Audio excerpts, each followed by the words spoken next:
All right, guys, if you're here for the 5 o'clock, we're going to start it because time is wasting. I think it's a really important topic. That's why I wanted to do this workshop. The issue that we deal with when we play pickleball is a lot of times when you play rec play in pickleball, you run into a player or a group of players that are basically, because we call them bangers, you know, people who just drive the ball, drive the ball, drive the ball, drive the ball, drive the ball. And what happens is it creates a difficult situation sometimes for players to deal in that environment. Pickleball is kind of unique in the sense that open play or rec play, a lot of times, you know, you'll see on these courts over here, you're going to see, you know, 3 men and 1 woman, 2 and 2 playing against each other, whatever. So it's a kind of sport where we play against each other, and that's one of the beauties of pickleball. And what pickleball allows, because of the rules of the game, because of the kitchen and some of the ways some of the techniques and strategies you can use in pickleball, it's a kind of sport where differences in power, while relevant, are not dispositive of the results. In other words, it's not like other sports where if you just find a person who's just stronger than you, let's take like you know, tennis, for instance. In tennis, the difference between men and women players is sometimes too great. The serve is too strong, the shots are too powerful, and the putaways are too strong. In pickleball, because of the kitchen, you can play a defensive style and still be successful, or maybe a more an energy absorbing style and still be a successful player, even against a player that's stronger or more powerful than you. Going back to the league issue that we kind of run into is there are situations where, and this is, I don't mean this to be a sexist thing, but particularly it happens more for the female players where when they're playing on a court against male players, sometimes they come onto the court and there's a feeling that, you know, almost like a feeling of doom, you know, like the doom, boom, boom, boom, you know, oh no, you know, I got to go on the court with whomever. And it is a fact that men are generally physically stronger than women, and so there is a potential power imbalance when you get on the court between men and women playing.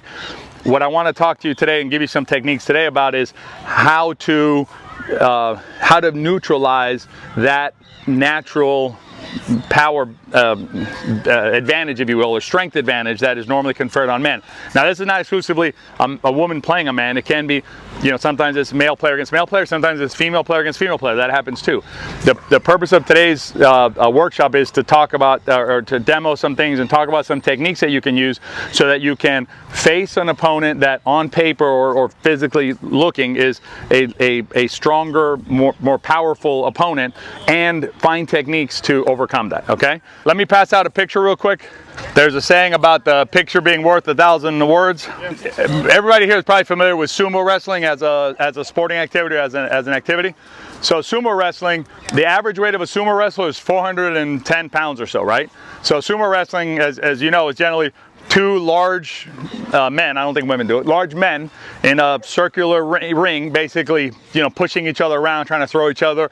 If you can throw your opponent outside the ring, then you're going to win the match, right? So this is a picture where you're going to see basically what you believe to be a standard sumo wrestler, or have your picture of a sumo wrestler, and then you're going to see another wrestler in that picture.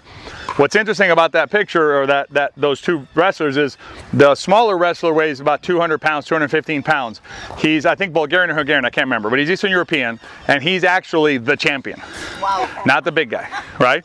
He can move faster. Well, it's not just move faster, he understands that if you ever watch, it's fascinating if you Google it, if you watch a larger sumo wrestler against a smaller sumo wrestler, what the smaller sumo wrestler has to do is he has to take the energy that the larger wrestler is bringing and then use it to hit to the smaller wrestler's advantage. A lot of times what you see is you'll see basically like a sidestep and a throw, and they throw him out of the ring and they win the match, right? So there's no reason why, if a 200-pound wrestler can beat a 400-pound wrestler, that a player that doesn't have as much innate power in pickleball cannot beat a player that has more innate power. Okay, the rules of this game, you just have to understand the rules of the game. You have to understand techniques to be able to do that. Okay, so the first thing I want to talk to you guys about is the first decision you have to make when you are confronted with the 400-pound sumo wrestler on the other side. Okay, so you're standing here and you're confronted with a 400-pound sumo wrestler on the other side, is you have to decide, am I going to engage or not engage? Okay, that's a super important concept. If you come onto the court, right, and you decide to engage everything that the other player does, I'm gonna bet you're gonna lose. Okay, that's just how it's going to be. Okay, so sometimes the key is not to engage. The key is to disengage or to avoid the engagement at that point, right? And if you can't do that, you'll see as we build the techniques today, but if you can't make the decision to, or you're unable to get out of the way basically and disengage from what they're trying to accomplish, then you're not going to be able to execute the strategy. The court from net to baseline is 22 feet. Okay, that's that's like 3.5 of me, but roughly, right? So you have to use the size of the court, which is a smaller court than a tennis court, to your advantage when you're playing a stronger player. And you have to allow, in this court, the green area to help you. If you do not let the green area help you on this court, this technique will not be successful. And here's one way to think about it. Alex, do you have your paddle? Can I bother you for a second? And we're going to have you guys go through this in a second. But if one of you guys, not one of you guys, but a lot of you guys don't come from paddle sports, okay? So you don't have a lot of experience volleying balls and things like that. So what happens is if Alex is here, a player, and you'll see Alex hit balls in a second, but a player of Alex's skill is here. Even myself, been playing tennis for 40 some years. If Alex takes a shot at me from here, a forehand, so the ball sets up for him nicely and he steps around it and rips it at me, right? And I'm standing, we're only 14 feet away, but maybe 15 because he's a foot off the line, right? So we're 15 feet away. I have to now volley the shot that, well, I don't have to, but I choose to volley the shot that he hit at me, right? Now there's 4 options on my shot. There's 4 possible results, right? One is an outright error by me, meaning it can go wide, long, hit the net. That's an outright error, right? Another option by me is that I pop it up, right? Another option is I hit a winner. That's a possibility. I could hit a winner. I could, smack it back past him. That's a possibility. And the other possibility is a reset. A reset is basically where I take his shot and I'm able to reset it back into the kitchen so he can't attack me again. And one of the things we're going to look at today is when we get into these exchanges, particularly again with stronger players, where we're basically, just going and going and going and going, and that's not going to end well, right? So those are the 4 possibilities. So the math you have to do, right? It's not super complex, but that's 100%, all those possibilities, right? So now, if I start analyzing at my level, if Alex rips the ball from there, I would put my chance, not you all's chances, my chance of hitting a winner at between 5 and 10%. I would put my chance at resetting the ball at 15 to 20%. Maybe 30% if I'm having a good day, right? So the other 2 options that were left were what? Errors or pop-ups. Both in which both cases I lose the point probably. A pop-up now means that Alex gets to slam it at my feet. I'm not gonna be able to get that, right? Or slam it away from me. And obviously an outright error, he wins the point. Now I would suggest to you that if you're honest about it's a rhetorical question. If you're honest about your volley skills, chances of winner, 0%. I'm going to put that out there, 0%. Chance of resetting the ball, 10%. What's that leave? 90% error or pop-up, okay? And that's not where you want to be. Now, here's kind of a sort of trick question. So let's assume Alex is hitting his drives and I decide not to hit him. I'm not hitting it, but let's assume I'm not hitting any of them. I decide, you know what? I'm going to disengage, right? Engage, disengage. I'm going to disengage completely from Alex hitting balls from there. Let's assume that 8 of his balls, 8 out of 10 are landing in and 2 are out. Should I hit it or not hit it? Should I hit the ball or not hit the ball? If his balls are landing in, I'm losing 8 points that I let go, right? And I'm only winning 2. Should I hit the next one or not hit it? I think you should hit it. Okay, hit it. Anybody else? Not hit it. Not hit it. Why not? Yeah, if you've got a 10% chance of returning it, you've got a 20% chance he's going to knock it out. It seems counterintuitive, doesn't it? In other words, I'm gonna basically give up 8 points out of 10. But if I hit it, and I'm gonna even add another wrinkle. If I hit it, I'm giving up 9 points. So I give up, what do I give up, 8 points or 9 points out of 10? I'd really give up 8 points out of 10. Now I don't want to give up 8 points, I understand that. I understand, and that's a mental thing that we have to get over, because I'm only playing pickleball. I'm not having an ego contest with Alex. I'm not trying to ego with Alex. I'm trying to win a pickleball point. And to win a pickleball point, I'm going to use percentages in my favor, okay? And if the percentages are 10% only me resetting, 90% me doing something that I shouldn't do, right? I'm going to take the 20% sure thing. And I do that as more of a kind of a not test question, but really to push the envelope. None of the players you play against hit balls from there 80% in. Nobody does. Okay? Nobody's slamming, and I'm talking about drives. Nobody's driving balls from there, banging balls from there 80% in. Nobody. Okay? I don't even bang balls from there 80% in, and I'm a 5.0 player. So forget about that. So the 80% is just to give you an idea.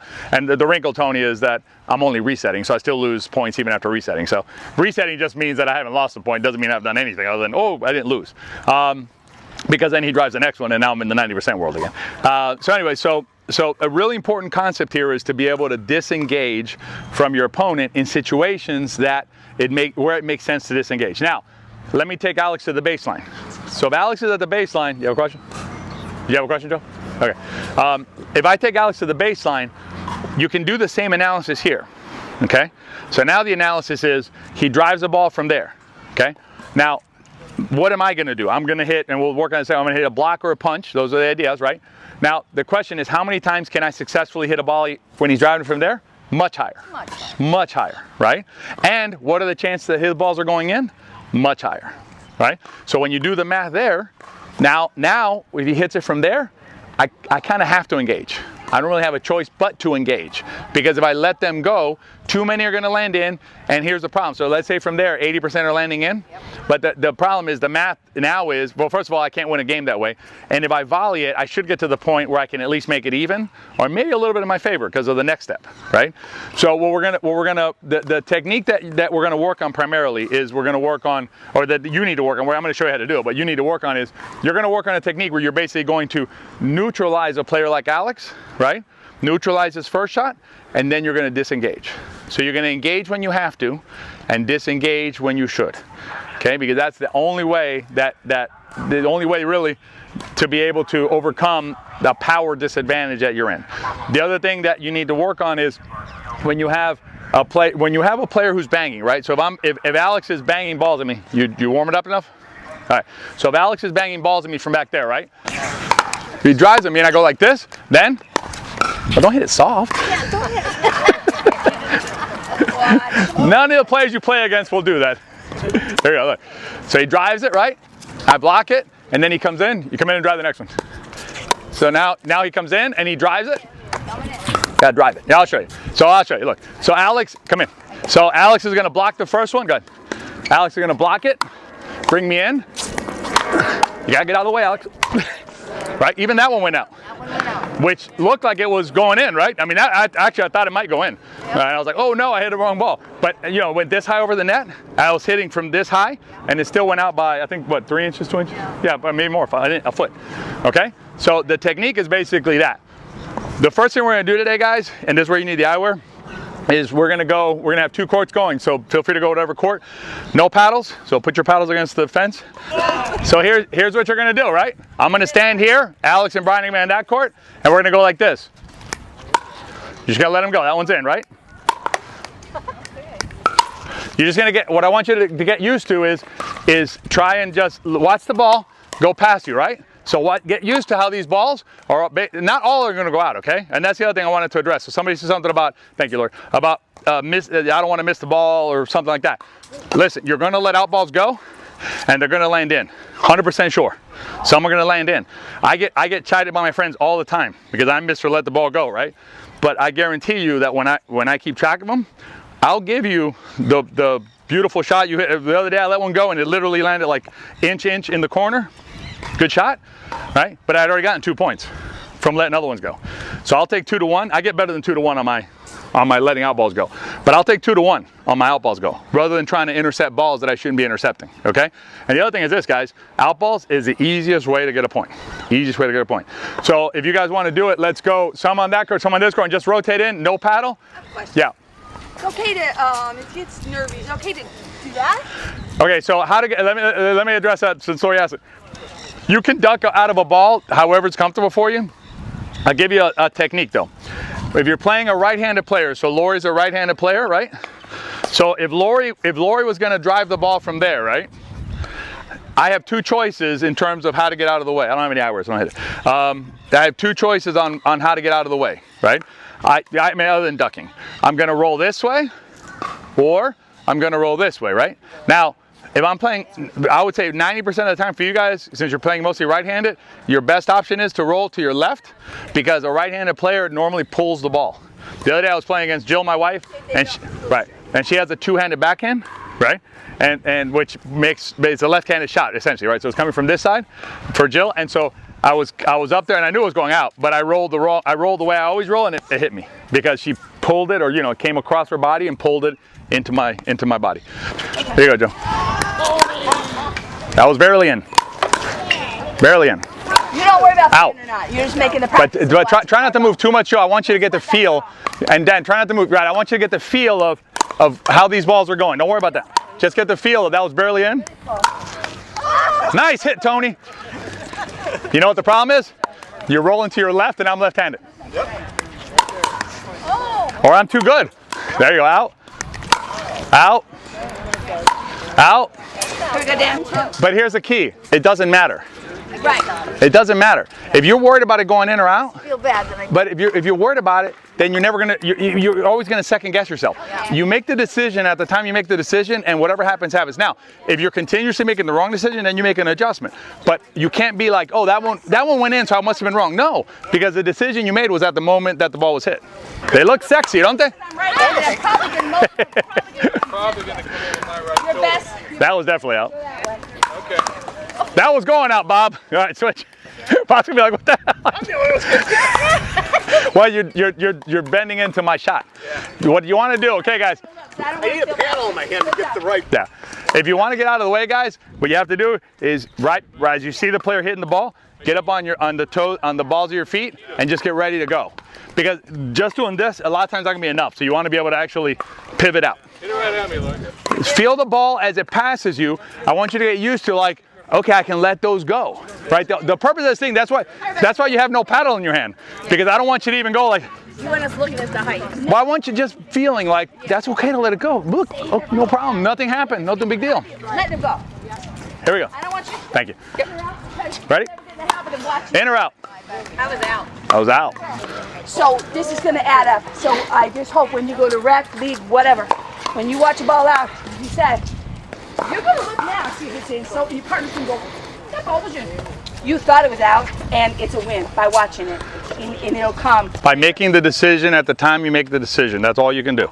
All you have is the information available to you at the time. You're looking at things like your opponent's body preparation, right? Most of the players at this level do not disguise their shots. Most of the players at this level, they don't do the trick play where they're like, I'm gonna dink, I threw it at you. It doesn't happen that often at your level, right? Most of the time, it's they turn, they load, meaning load to me is load and get ready to go, right? So as soon as you see a player go like this, from anywhere inside the court, not from the baseline, because remember we talked about that a second ago, right? If the baseline drive happens, you're normally gonna have to intercept that one, and then the next one's the one you wanna let go. Or if you're in a dinking situation, what you're gonna do is as soon as that ball drops and they go like this, just get out of the way, okay?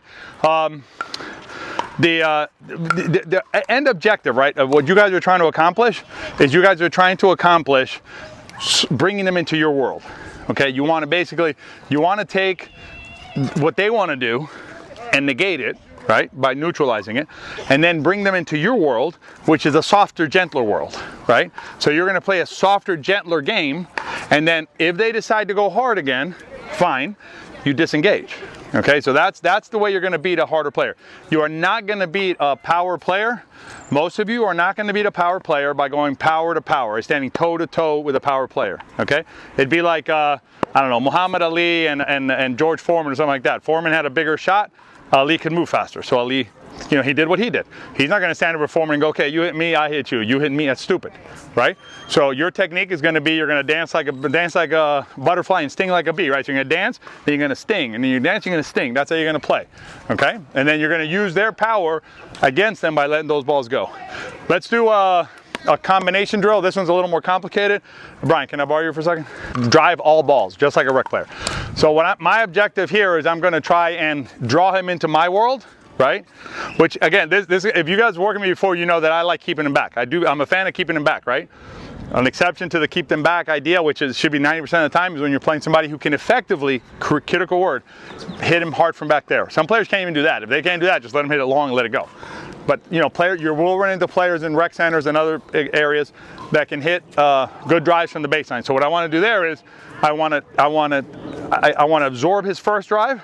I'm going to bring him in, and then I'm going to let it go. Okay? So that's how this drill works. Ready, Brian? So that's the return to serve. He drives it. So this is the return to serve. He drives it. I go like that, and then I just get out of the way. That's it. That's the whole drill right there, right? So it's 2 steps, right? So it's drive, block, get out of the way, right? That's it, okay?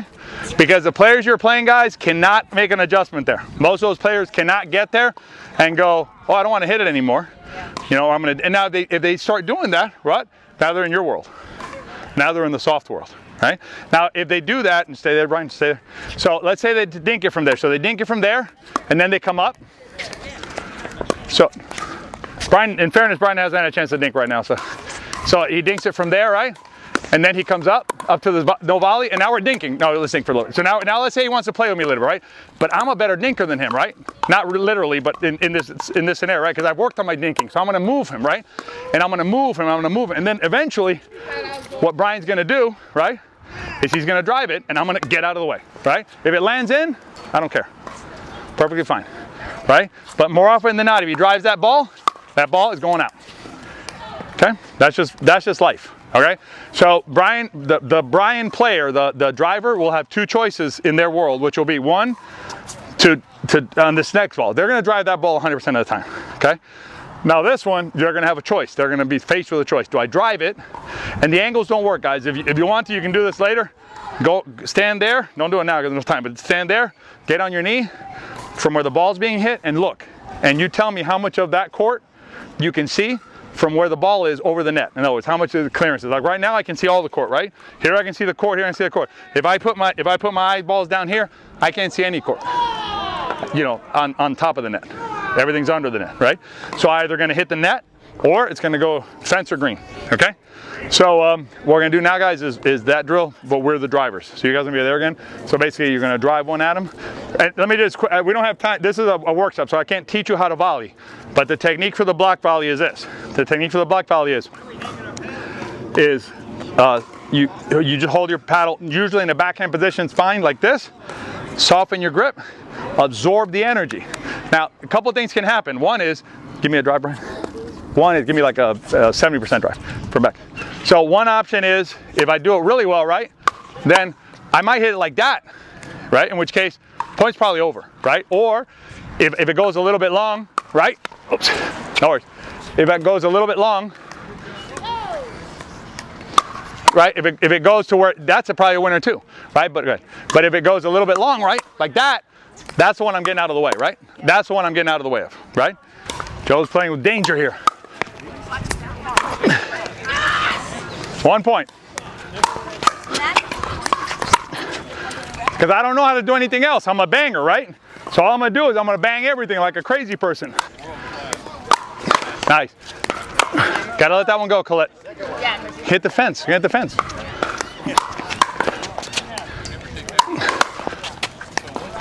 Gotta let that go. 6 o'clock. Remember to stay calm on these. Good. That's not bad, not bad. That's a point. No! No! Why you hit the second one? Right? That's the one you gotta let go. Because you bailed me out. That was gonna hit the fence. That's the point. Let's go. Just curious. But I mean, it's listen, that's the way, that right there, that 1-2 technique, that's gonna address 90% of the bangers that you face. 90% of the bangers, you block the first one, get out of the second one, end of story. There's a ton of bangers that you all have in your minds right now that you know that if you do this, you're gonna win more points than you're gonna lose. The second thing I wanna do is I wanna talk about, and the key to that one is, that one has the 2 components of what we talked about earlier. It has engage and disengage in the same in one sequence, right? So I engage the first one because it's driven from the baseline. I disengage from the second one because he or she is too close. They're just too close, right? And it's just not gonna work, okay? All right, let's see how this works. Ready? So I feed you a ball, you decide what you wanna do with it. Then you come up. If you do that, you come up. If I can't attack. And come up. Don't let the ball get behind you. Keep that ball in front of you. There you go. Don't let me attack you. Don't let me see you. That shot there, right? Doesn't matter.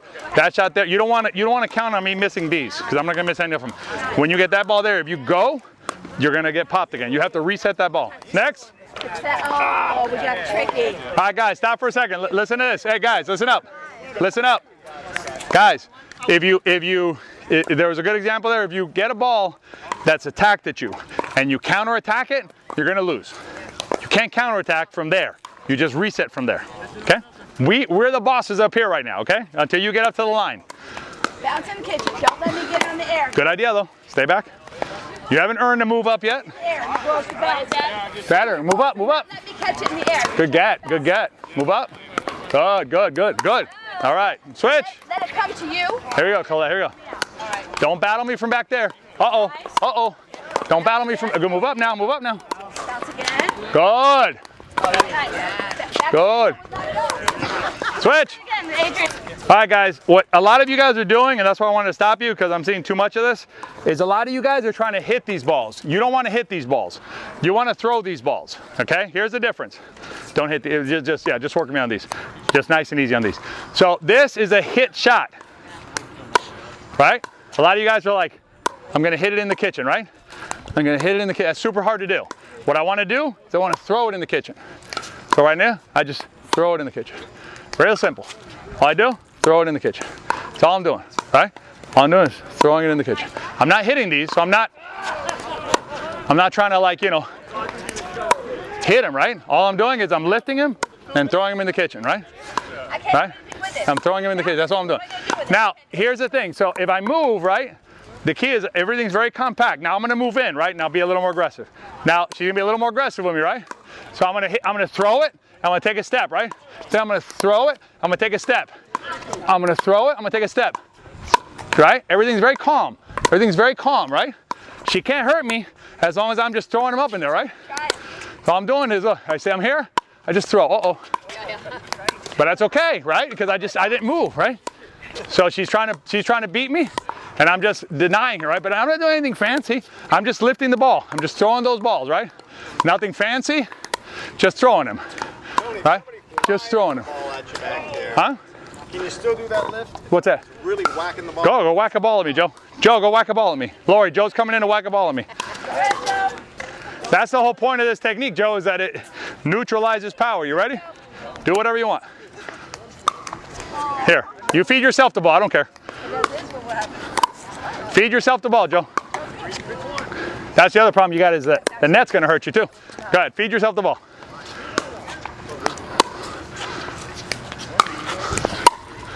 Right? No swing, no swing. Just a lift. Just a nice little friendly lift. Oh, it's too high, right? You can smash it, Joe. Right? And if I hit it high, right? Say he smashes it. If I hit it like this, he can smash it. I stay here. And I stay here again. And I stay here again. And I stay here again until Joe's shoulder gets tired, right? And I just keep working, I keep working. But what I'm trying to do is really simple throws. I'm not trying to do anything crazy. I'm just trying to throw it in, right? And then let's say I want to move in a little bit, right? I can still throw it, right? Just throw, not hit. You guys are hitting too much. Not like that, not like this. Throw. Yep. Just throw from the shoulder, like you're bowling, but just less. So now I'm gonna move in one more time for you guys. Look, so I move in, right?